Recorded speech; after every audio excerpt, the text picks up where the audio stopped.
think our slow. Call the meeting to order. I pledge allegiance to the flag of the United States of America and to the republic for which it stands, one nation, under God, indivisible, with liberty and justice for all.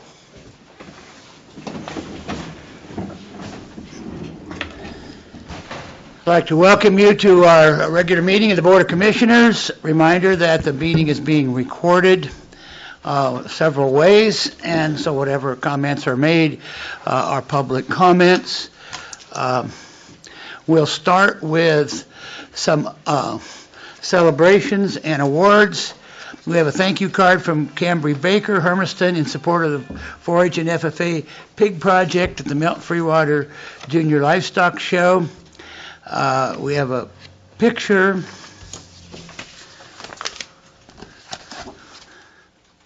and a card from Hunter Kylie regarding her reserve champion market lamb at the Milton Freewater Junior Livestock Show.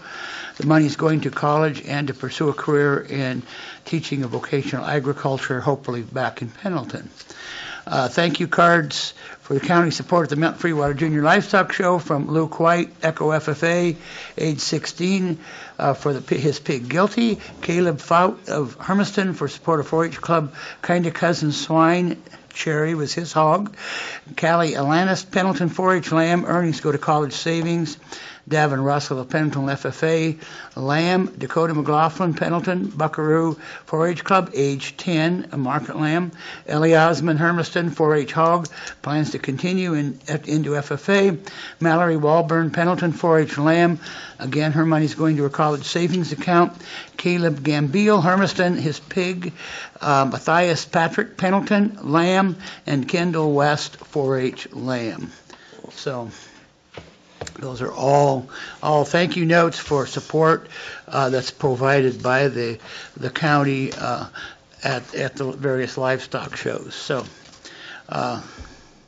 it's nice to know that some young people have retained the fine art of thank you notes, which could well be shared with my grandchildren. Anyway, we appreciate it, and the fact that these kids are doing that. We have another special celebration recognizing Megan Linhart for successfully completing the requirements to be a registered environmental health specialist in the state of Oregon. Read a little bit about it. To become a registered environmental health specialist in Oregon requires 2 weeks of work experience as a trainee and 2 years of work as a trainee and completion of the National Environmental Health Association examination. In May, Megan took this national exam and successfully passed, become a registered specialist in the field. This allows her to practice independently and one day train future inspectors, promoting the sustainability of the environmental health program at UCO Health. Megan has worked diligently over the past 2 years to learn about environmental health and how to protect the public through promoting safe places to eat, stay, and swim. Working in the Environmental Health Department frequently requires evening and weekend work in order to inspect the food vendors at events held across the county. For example, Megan has worked the last 3 4th of Julys in order to inspect food vendors set up at all of the festivities. Completing inspections for food, pools, and lodging establishments is not the only work she has done. She also has taken time to learn about the septic program that Umatilla County assumed in 2017, and she has taught food handling classes for students across the county.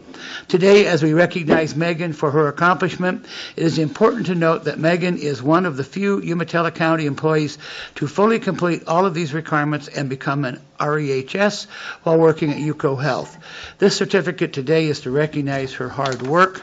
I know that Megan is joined here by a number of her colleagues, and I'd also like to take a point of privilege and point out one of the things that I have learned while I have been at the county. There are those who might think that it's somewhat onerous to have our health inspectors at all of these events that are being held, including Roundup and so forth. But I've personally had an opportunity to talk to the people at those events, and I can assure you that the sponsors genuinely appreciate the work that UcoHealth does, because we essentially do everything we can to protect them from problems. Imagine at Roundup, for example, if something happened on the first day of Roundup based on some kind of a problem with the vendors, it would be a horrific problem. So I think maybe they're kind of unsung heroes, and we don't fully appreciate what our environmental health inspectors do. So Megan, if you'd like to come up, and UcoHealth, if you'd like to cheer loudly, you may.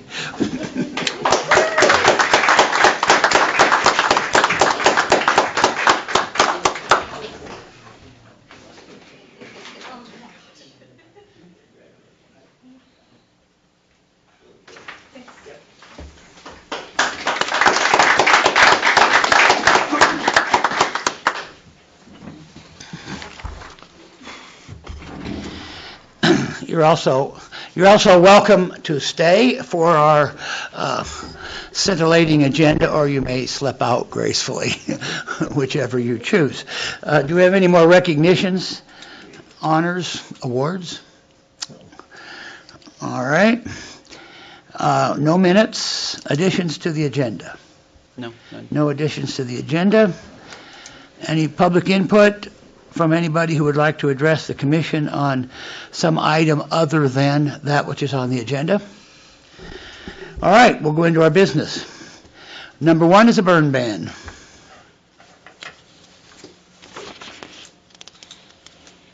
Speaking to it. Is anyone speaking to it? I saw a plea from Gina about 10 days of hot weather and high winds. Was that the reason? And we were gone. Yeah. Good morning, Commissioners. There's plenty Gina of hot Miller air where for. we were too. Good morning, Commissioners. Gina Miller with the liaison to the Smoke Management Committee and Code Enforcement. And today we are bringing before you a request to enact the annual non-agricultural burn ban. This is specifically geared at residential burning, the small scale, just to help reduce the particulate matter and the danger of fires getting out of control.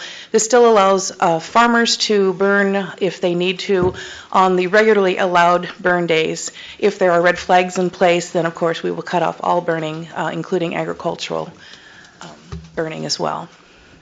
Do you have any questions? We have had some significant We fires. have had several significant fires already in this fire season, two of them being in the Milton Freewater Weston area that engaged through the benefit of MOUs.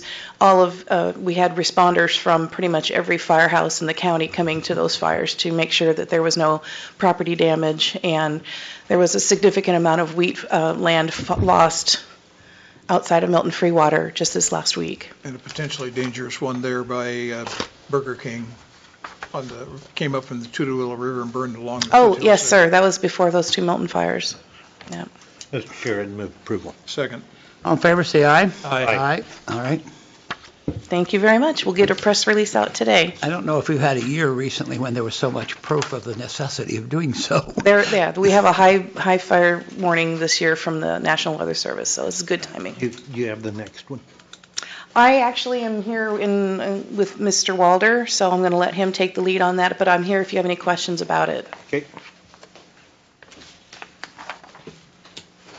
Mr. Walder, you may approach and identify yourself.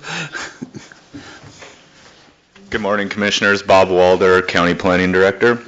The next item before you is regarding code enforcement services for City of Athena. We've been approached by the City Recorder to see if the county would be interested in entering into an agreement with them to provide code enforcement support 5 hours a week up to for $35 an hour would be the rate. If we were able to enter into this agreement, we could then pursue an additional staff member, a code enforcement officer, to help with code enforcement on this side of the county.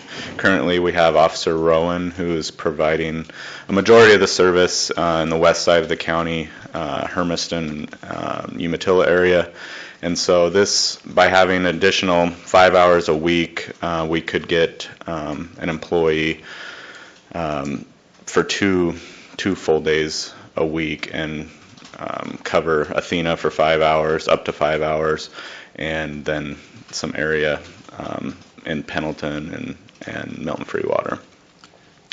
So I've visited with County Council. This agreement would be similar to what we have with the City of Adams, and Doug mentioned that he'd be willing to take the cases to court, because that's kind of the biggest lift on our end, other than the officer, is getting them to the court. Any questions? Bob, does the $35 an hour cover the cost? Yeah, so I've worked with the finance department, and we can cover a position that would be an hourly position, and it falls, if we could get 2 hours or 2 days a week additional under our budget for 2019 with the budget we have. So this additional amount would cover that. We provide deputy services in Athena and Weston. Do you anticipate Weston might follow suit? I don't know anything about that at this point. I don't know if they're interested. At one point, I do know they had their own code enforcement officer, so I don't know if that's the case. I was just going to just enhance what Bob just said, is that they had their own enforcement officer for a temporary period of time, but unfortunately, because he was a resident, it didn't work out as well, too close to home, basically. So they might follow suit at some point, because we would be providing services by a person not living in the area, in the community, and would not be as much of a conflict. So it's possible they might. Okay, thank you. Commissioner Gibbons? I've talked to Bob about it, and I would be supportive of it. In fact, I would move approval. Could make a motion, that'd be good. I'll second it. All in favor, say aye. Aye. Aye. Okay, thank you. Stop sign order. Yes.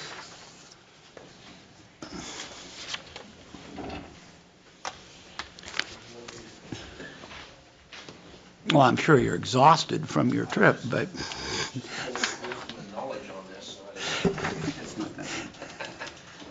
Good morning. Tom Fellows, Public Works Director. This is an order for a stop sign at an intersection that was improved down in Hermiston. The improvements were basically done due to the Amazon going in down there by the sale yard, and this is on a piece of county right-of-way that's existed there for quite some time. So it's simply tying up some loose ends for that Vidata, and then also for the truck sales that goes on there that right next door to it. Is this part of the improvement project? Part of And Weston and it's part of what Amazon was required to do to improve that intersection. Yes.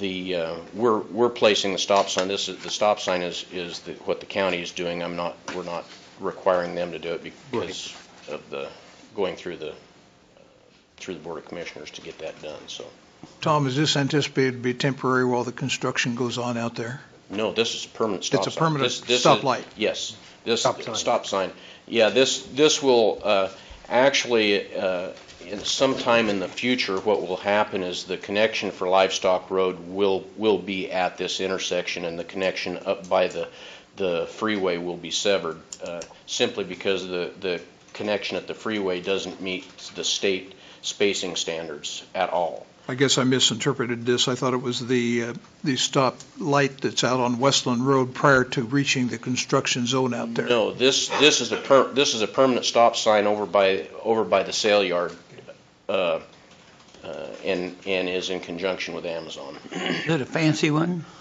A fancy one. Oh, there's It's various grades. Yeah, it's just a standard stop sign. Oh, okay.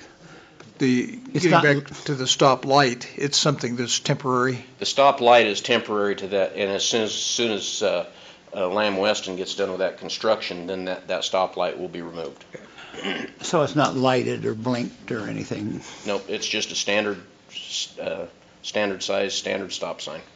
Mr. Chair, I'd move approval. Second. All in favor, say aye. Aye. Aye. You have item 4 as well.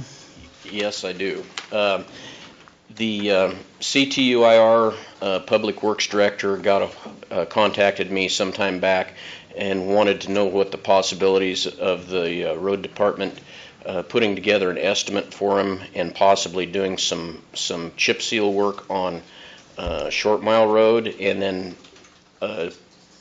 possibly hard surfacing 56th and Gopher Flats Road. I discussed it with Doug and felt that the best way to move forward was to make sure that the board was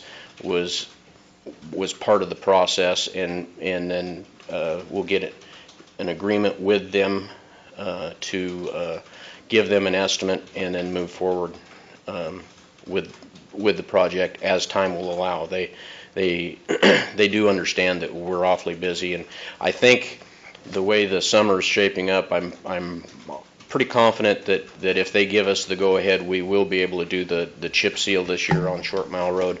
I'm just not sure about hard surfacing the 56th and Gopher Flats. That might have to wait. It just kind of depends on the way our workload goes. Wasn't there a little bit of controversy over 56? 56th was a number of years ago. It was actually on trust land, I believe. A portion of it was on trust land and had to be moved off from that, and so the county was involved in moving that piece of road over at that time. I think there was an agreement done at that time too. So we don't necessarily have an agreement here to provide all of the work. Some of it perhaps not. It depends on the schedule of your department. Yeah, essentially what I'm proposing, or what I will propose to Janetta, is that we will provide the labor and equipment. Because my budget doesn't reflect the added cost of the materials, I'm going to propose that they actually pay for the materials directly through the suppliers, whether it be the oil company or the aggregate that goes on the chip seal.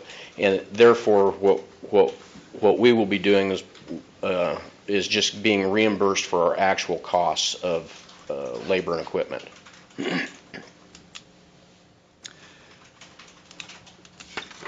Mr. Chair, I move approval of Order RD 2018-09. Second.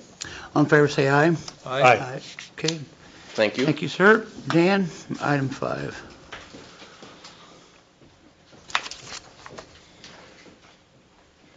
Good morning, Commissioners. Dan Lanai with Administrative Services. Currently, the DD program is wanting to remodel the old juvenile building, all of our cells. We remodeled half of those cells and created them into offices.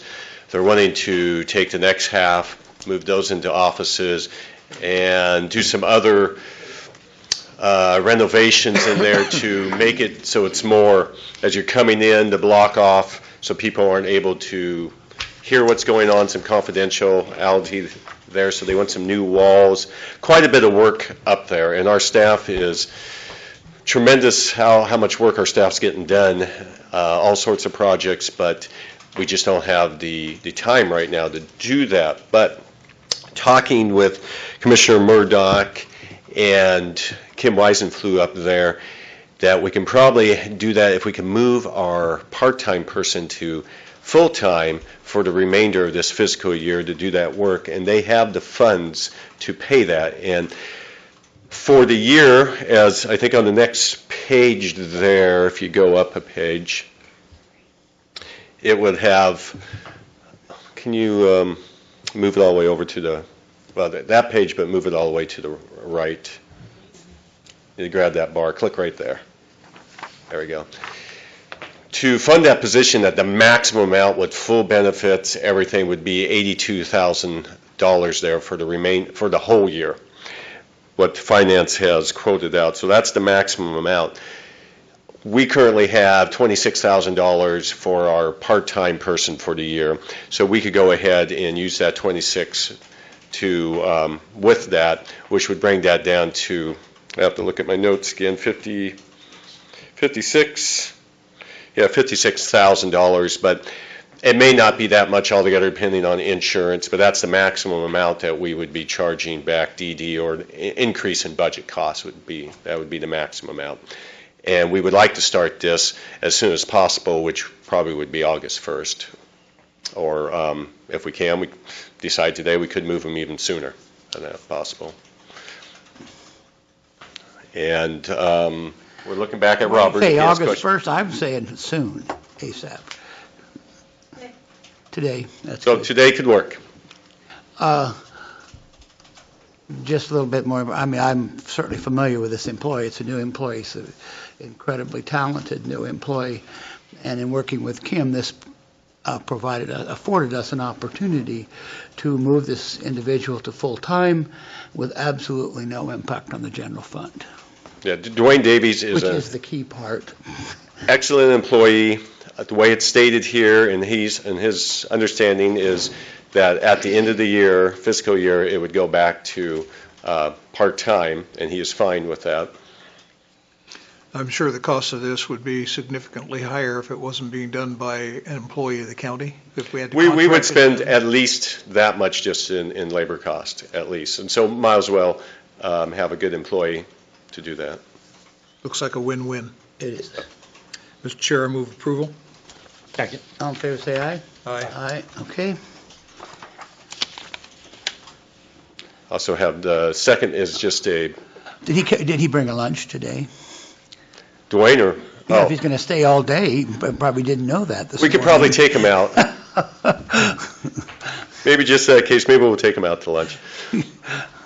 Pioneer Asphalt, this is the payable to finish the out front sidewalk and street repair there. Originally, with the original contract, it was for the design that we had from the city, and what we used for the bid was for an 18-inch cut into the street.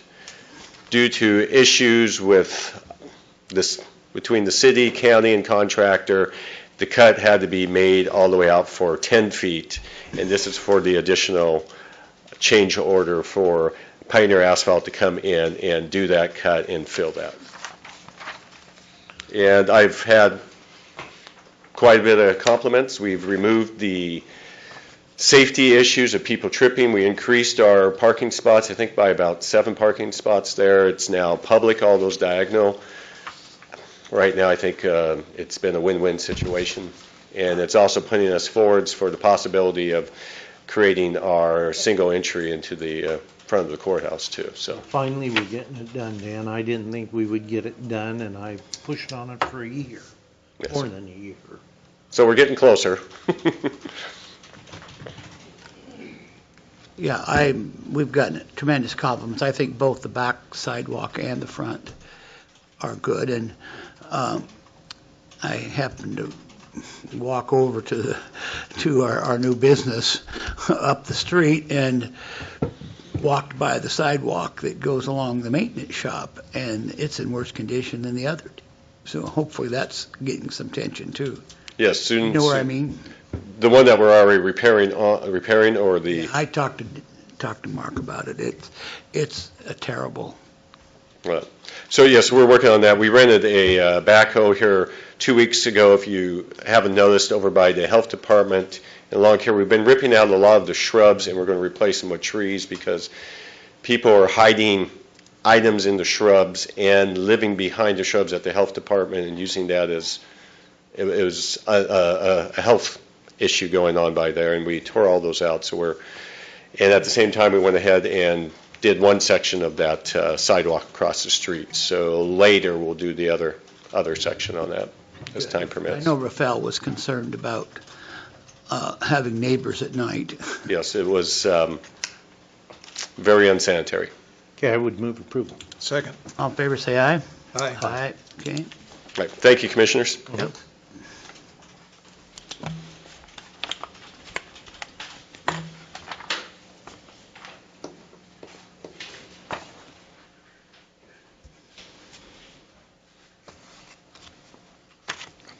Item 7, sale of property.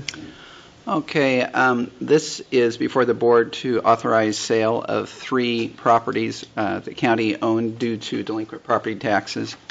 These all went through the auction on June 12th, did not receive any bids, so as is the usual practice for these properties, the county opens them up for written bids for 30 days.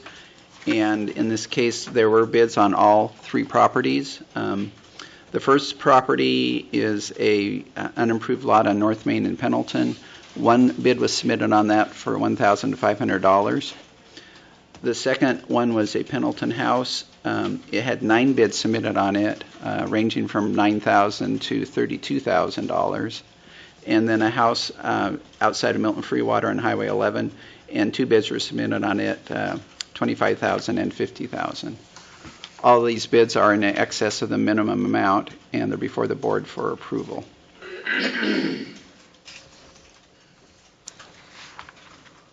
I remember seeing the pictures of them. Yes. I can see why there were no bidders at the live auction for difficult properties. Mr. Chair, I'd move approval. Actually, these are, We need 3 different yeah, motions. there's the 3 orders, so it'd be 3. Okay. First one is BCC 2018-056. Is there a motion? So move. Second, All in favor, say aye. Aye. Okay. move approval of budget order, or of order BCC 2018-057. Second. All in favor, say aye. Aye. Aye. Further move approval of order BCC 2018-058. Second. All in favor, say aye. Aye. Okay. All right, anything else, council, on that? No. And that basically, there are not any properties left over now at this time available for sale. There is, but we don't agree. All right, item 8. Commute authorization.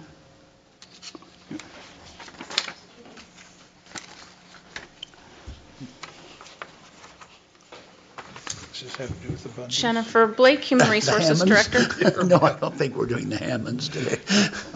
So this is just an update of a board, it's a board order to identify those that drive public vehicles home and pay a commute fee for doing so. So there's a charge based on federal IRS codes for folks that commute in county vehicles. This order is being updated merely to add anybody that's also a passenger in those vehicles. So for example, if we have a road foreman driving and happens to have an employee riding with them home in a county vehicle, that person would also pay the commute fee. So this is just simply an update to the order to make that clear.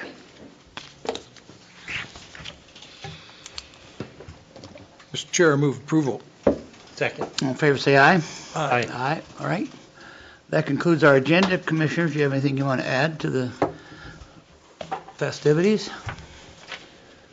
I would just like to make, I appreciate your being here, Robert, but I sort of miss all those supplemental Yes. budgets. I'm sure you won't disappoint us.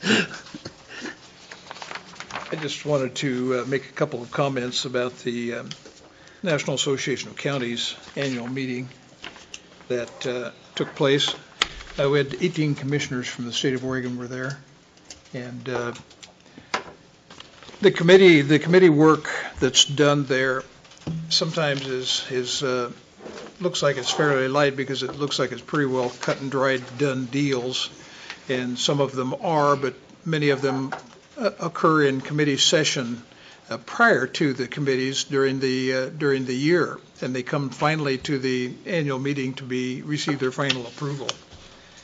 I think one of the most exciting things that was there was that the election this year of the second vice president, who will become president in 2 years. There were 4 candidates running.